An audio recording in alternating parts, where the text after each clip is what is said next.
Assalamualaikum warahmatullahi wabarakatuh. Kenalin, nama aku Isma Amalia Mafil Ahmad. Kali ini kita akan membahas tentang hukum-hukum Newton tentang gerak. Sebelumnya, mari kita kenalin teman-teman sekelompok aku. Hai teman-teman, jadi nama saya Relita Damopoli dengan NIM 4214200008. Perkenalkan, nama saya Yulisa Baks dengan NIM 4214200021. Terima kasih. Baik, pada pertemuan kali ini kita akan membahas 3 submateri tentang hukum-hukum Newton tentang gerak, yaitu yang pertama, pengertian masing-masing hukum Newton. Yang kedua, besaran-besaran hukum Newton. Dan yang ketiga, penerapan hukum Newton. Nah, tujuan pada pertemuan hari ini tuh ada mencakup beberapa poin. Poin yang pertama, menjelaskan hukum-hukum Newton tentang gerak.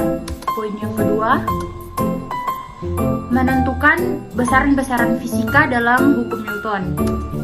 Yang ketiga adalah menganalisis penerapan hukum Newton dalam kehidupan sehari-hari.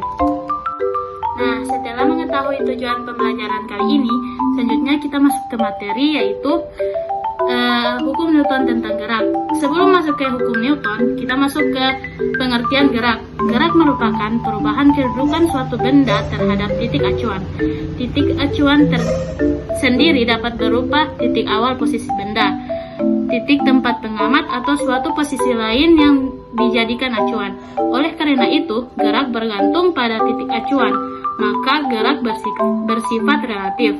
Secara sederhana, gerak dapat diartikan sebagai perubahan posisi. Ilmu fisika yang mempelajari tentang gerak dengan memperhatikan aspek penyebabnya disebut dinamika. Nah, dinamika kali ini akan kita bahas, yaitu hukum Newton. Hukum Newton terbagi menjadi 3, yaitu hukum Newton pertama, hukum Newton kedua, dan hukum Newton ketiga. Kita masuk kepada hukum Newton pertama. Hukum 1 Newton sering disebut dengan hukum kelembauan atau hukum inersia, di mana pada kasus ini tidak ada resultan gaya atau sigma F yang bekerja pada benda, sehingga benda tersebut cenderung untuk mempertahankan keadaan awal inersia, sehingga persamaan hukum 1 Newton ditulis sigma F sama dengan 0. Bunyi hukum 1 Newton yaitu, jika tidak ada resultan gaya yang bekerja pada suatu benda, maka benda yang mula-mula diam akan terus diam, sedangkan benda yang mula-mula bergerak akan terus bergerak dengan kecepatan konstan. Nah, tadi teman-teman sudah mempelajari mengenai hukum Newton 1. Nah, mari kita masuk pada slide berikutnya, yaitu mengenai hukum Newton 2. Nah, teman-teman bisa melihat ada sebuah gambar di sini.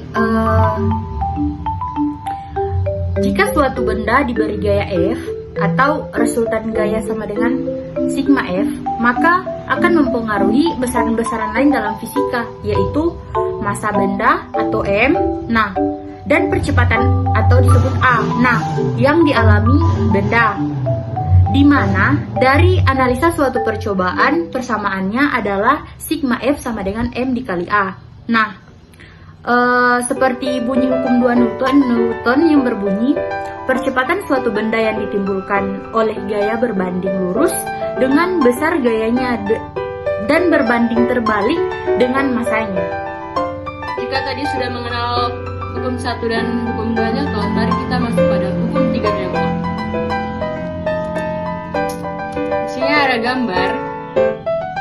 Perhatikan 2 orang anak yang sedang mendayung perahu.